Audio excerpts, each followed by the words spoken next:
ക്യൂബോട്ട് എന്ന ബ്രാൻഡിൻ്റെ ക്യൂബോട്ട് കിങ്കോങ് 9 എന്ന പുതിയൊരു സ്മാർട്ട് ഫോൺ ഇപ്പം അനൗൺസ് ചെയ്തിട്ടുണ്ട്. ഇതൊരു റഗഡ് സ്മാർട്ട് ഫോണാണ്.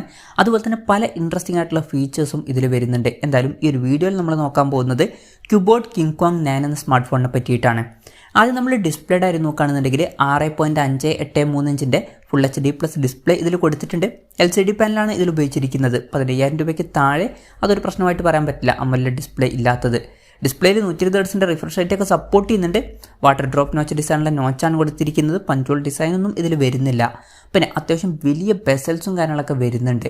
പൊതുവേ റഗഡ് ഫോൺസിൽ അങ്ങനെയാണ്, ബെസൽസ് അത്യാവശ്യം വലുതാവാറുണ്ട്. ഈ ഒരു ഫോണിലും അങ്ങനെയൊക്കെ തന്നെയാണ് വരുന്നത്. പിന്നെ എടുത്തു പറയേണ്ട ഒരു കാര്യം എന്ന് പറയുന്നത് ഈ ഒരു പ്രൈസ് റേഞ്ചിൽ തന്നെ ഈ ഫോണിൽ രണ്ടാമത് ഒരു ഡിസ്പ്ലേയും കൂടി കൊടുത്തിട്ടുണ്ട്. ഫോണിൻ്റെ ബാക്കിൽ റൗണ്ട് ഷേപ്പിലുള്ള ഒരു ഡിസ്പ്ലേ വരുന്നുണ്ട്. ഇതിൽ ക്ലോക്കും കാര്യങ്ങളൊക്കെ കാണിക്കുന്നതായിരിക്കും. അതുപോലെ തന്നെ ചില നോട്ടിഫിക്കേഷൻസും പിന്നെ മ്യൂസിക്കിൻ്റെ കാര്യങ്ങളൊക്കെ ഇതിൽ കാണിക്കുന്നതായിരിക്കും. അപ്പോൾ വളരെ ഇൻട്രസ്റ്റിംഗ് ആയിട്ടുള്ള ഒരു കാര്യമാണ്. 2 ഡിസ്പ്ലേയും കാര്യങ്ങളൊക്കെ ഈ ഒരു ഫോണിൽ വരുന്നുണ്ട്. പിന്നെ സൈഡ് മൗണ്ടഡ് ഫിംഗർ പ്രിൻറ്റ് സെൻസറാണ് ഇതിൽ കൊടുത്തിരിക്കുന്നത്. ഫോണിൻ്റെ വെയിറ്റ് വരുന്നത് 390 ഗ്രാമാണ്. അപ്പം വെയിറ്റ് അത്യാവശ്യം നല്ലോണം കൂടുതലാണ്. സാധാരണ 200 ഗ്രാം എന്നൊക്കെ പറഞ്ഞാൽ തന്നെ വെയിറ്റ് കൂടുതലാണ് എന്ന് പറയാറുണ്ട്. ആ ഒരു ടൈമിലാണ് ഇതിൽ 390 ഗ്രാം വരുന്നത്. വളരെ കൂടിയ വെയിറ്റ് ഇതിന് വരുന്നുണ്ട്. തിക്നെസ്സും വളരെ കൂടുതലാണ്. 17.7 mm വരുന്നുണ്ട്. സാധാരണ ഫോണുകളുടെയൊക്കെ ഡബിൾ തിക്നെസ്സും കാര്യങ്ങളൊക്കെ ഇതിൽ വരുന്നുണ്ട്. അതുപോലെ തന്നെയാണ് വെയിറ്റും. പിന്നെ റഗഡ് ഫോൺസിൽ പൊതുവേ അങ്ങനെയാണ്, വെയിറ്റും തിക്നെസ്സൊക്കെ വളരെ കൂടാറുണ്ട്. ഡബിളൊക്കെ ആയിട്ട് വരാറുണ്ട് സാധാരണ സ്മാർട്ട് ഫോണുകളെക്കാളും. ഈ ഒരു ഫോണിലും അതുപോലെയാണ് വരുന്നത്. പിന്നെ IP68 അതുപോലെ തന്നെ IP69K റേറ്റിംഗ് ഇതിൽ സപ്പോർട്ട് ചെയ്യുന്നുണ്ട്. അപ്പോൾ ഈ ഫോൺ വാട്ടർ റെസിസ്റ്റൻറ്റും അതുപോലെ തന്നെ ഡസ്റ്റ് റെസിസ്റ്റൻറ്റുമാണ്. ഇനി പ്രോസസ്സറിൻ്റെ കാര്യം പറയുകയാണെന്നുണ്ടെങ്കിൽ mediatekൻ്റെ helio G99 എന്ന പ്രോസസ്സർ ഈ ഫോണിൽ കൊടുത്തിട്ടുണ്ട്. 15,000 രൂപയ്ക്ക് താഴേക്കാണെന്നുണ്ടെങ്കിൽ ഈ ഒരു പ്രോസസ്സർ അത്യാവശ്യം തിരക്കേടില്ലാത്തൊരു പ്രോസസ്സറാണ് എന്ന് തന്നെ പറയാവുന്നതാണ്. 5G സപ്പോർട്ടൊന്നും വരുന്നില്ല, മാക്സിമം 4G സപ്പോർട്ടാണ് വരുന്നത്. പിന്നെ ഈ ഒരു പ്രൈസ് റേഞ്ചിൽ തന്നെ ഈ ഫോണിൽ 12 GB റാം കൊടുത്തിട്ടുണ്ട്. അത് എടുത്തു പറയേണ്ട ഒരു കാര്യം തന്നെയാണ്. അതുമാത്രമല്ല വെർച്വൽ റാം എന്നുള്ള ഫീച്ചറും കൂടി വരുന്നുണ്ട്. അതായത് എക്സ്ട്രാ റാം വേണ്ട സമയത്ത് ഇൻറ്റേർണൽ മെമ്മറിയിൽ നിന്ന് കുറച്ച് മെമ്മറി എടുത്തിട്ട് അത് റാമായിട്ട് യൂസ് ചെയ്യും. അങ്ങനെ 12 GB റാം വരെ എക്സ്ട്രാ വേറെ ലഭിക്കുന്നതായിരിക്കും. അപ്പോൾ രണ്ടും കൂടി കൂട്ടിയിട്ട് 24 GB റാം വരെയൊക്കെ ഇതിൽ വരുന്നുണ്ട്. പിന്നെ ഈ ഒരു ബേസ് വേരിയൻറ്റിൽ തന്നെ 256 GB ഇൻറ്റേർണൽ കൊടുത്തിട്ടുണ്ട്. അപ്പം അതും എടുത്തു പറയേണ്ട ഒരു കാര്യം തന്നെയാണ്. മെമ്മറി എക്സ്പാൻഡ് ചെയ്യണമെന്നുണ്ടെങ്കിൽ ഹൈബ്രിഡ് സിം സ്ലോട്ട് കൊടുത്തിട്ടുണ്ട്. അതായത് മെമ്മറി കാർഡ് യൂസ് ചെയ്യണമെന്നുണ്ടെങ്കിൽ യൂസ് ചെയ്യാം. പക്ഷേ മെമ്മറി കാർഡ് യൂസ് ചെയ്യണമെന്നുണ്ടെങ്കിൽ ഒരു സിം മാത്രമേ യൂസ് ചെയ്യാൻ പറ്റുള്ളൂ. 1 TB വരെ മെമ്മറി എക്സ്പാൻഡ് ചെയ്യാൻ പറ്റും.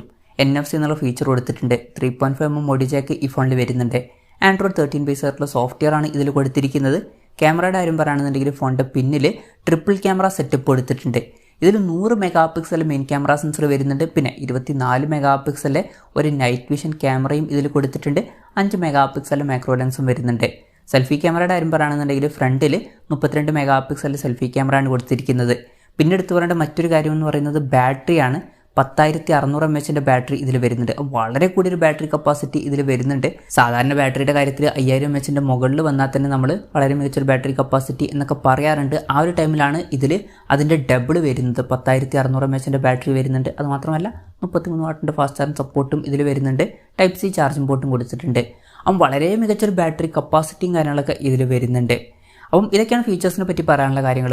പിന്നെ ഈ ഒരു സ്മാർട്ട് ഫോൺ ഇപ്പം ഗ്ലോബൽ മാർക്കറ്റിലാണ് ലോഞ്ച് ചെയ്തിട്ടുള്ളത്. AliExpressലൊക്കെ ഈ ഫോൺ അവൈലബിൾ ആണ്. ഈ ഒരു ഫോണിന് ഇനീഷ്യൽ ഓഫറും കാര്യങ്ങളൊക്കെ ഉണ്ട്. ഇനീഷ്യൽ ഓഫറിൽ ഈ ഫോൺ $179.99 എന്ന പ്രൈസിങ്ങിൽ കിട്ടുന്നതായിരിക്കും. അതായത് 14,800 രൂപ പ്രൈസ് റേഞ്ചിൽ.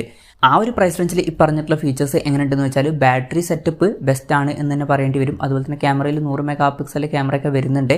പിന്നെ തിരക്കേടില്ലാത്തൊരു പ്രോസസ്സർ വരുന്നുണ്ട്. അതുപോലെ തന്നെ എടുത്തു പറയേണ്ട ഒരു കാര്യം 12 GB റാമൊക്കെ ഈ ഒരു പ്രൈസ് റേഞ്ചിൽ തന്നെ കൊടുത്തിട്ടുണ്ട്. പിന്നെ ഒരു സെക്കൻഡറി ഡിസ്പ്ലേയും ഇതിൽ വരുന്നുണ്ട്. അതുപോലെ തന്നെ IP68 69K റേറ്റിംഗ് ഇതിൽ സപ്പോർട്ട് ചെയ്യുന്നുണ്ട്. അപ്പം ഈ ഒരു പ്രൈസ് റേഞ്ചിലാണെന്നുണ്ടെങ്കിൽ എടുത്തു പറയേണ്ട ചില കാര്യങ്ങളൊക്കെ വരുന്നുണ്ട്. പക്ഷേ ഒരു കാര്യം എന്താ വെച്ചാൽ AliExpressൽ ഇപ്പം ഇന്ത്യയിലെ വില കാണിക്കുന്നത് 28,200 രൂപ പ്രൈസ് റേഞ്ചിലാണ്. പിന്നെ ഇന്ത്യയിൽ പല ചൈനീസ് വെബ്സൈറ്റ്സിനും പല ബാനും കാര്യങ്ങളൊക്കെ ഉണ്ട്. അതുകൊണ്ട് തന്നെ ഇന്ത്യയിലോട്ട് ഇതിൻ്റെ ഷിപ്പിംഗ് അവൈലബിൾ ആവുമോ എന്നും പറയാൻ പറ്റില്ല. എന്നാൽ മറ്റ് പല രാജ്യങ്ങളിലും ഈ ഒരു ഫോൺ ലഭിക്കുന്നതായിരിക്കും. പിന്നെ ഇനീഷ്യലി ഡിസ്കൗണ്ട് ഉണ്ട്. ആ ഒരു ഡിസ്കൗണ്ട് അവൈൽ ചെയ്യാൻ നോക്കുക. ഈ ഫോൺ മേടിക്കുകയാണെന്നുണ്ടെങ്കിൽ മേടിക്കുമ്പോൾ പ്രത്യേകം ശ്രദ്ധിക്കണം. അത്യാവശ്യം നല്ല വെയിറ്റും തിക്നെസ്സും കൂടിയൊരു ഫോണായിരിക്കും. കയ്യിൽ ക്യാരി ചെയ്യാൻ അത്ര ഒരു സുഖം ഉണ്ടാവില്ല. പല ഇൻട്രസ്റ്റിംഗ് ആയിട്ടുള്ള ഫീച്ചേഴ്സ് ഈ ഒരു ഫോണിൽ വരുന്നുണ്ട് എന്നുണ്ടെങ്കിലും എന്തായാലും ക്യൂബോട്ട് കിങ്കോങ് 9 എന്ന പുതിയൊരു സ്മാർട്ട് ഫോൺ ഇപ്പം അനൗൺസ് ചെയ്തിട്ടുണ്ട്. വളരെ ഇൻട്രസ്റ്റിംഗ് ആയിട്ടുള്ള ഫീച്ചേഴ്സുമായിട്ട് വരുന്ന ഒരു സ്മാർട്ട് ഫോണാണ്. പക്ഷേ വെയിറ്റും തിക്നെസ്സും ഒക്കെ അത്യാവശ്യം കൂടുന്നതായിരിക്കും. ഒരു റഗഡ് ഫോണാണ്. എന്തായാലും ഈ ഒരു ഫോണിനെ പറ്റിയിട്ടുള്ള നിങ്ങളുടെ അഭിപ്രായം ജസ്റ്റ് ഒന്ന് കമൻറ്റ് ചെയ്യുക.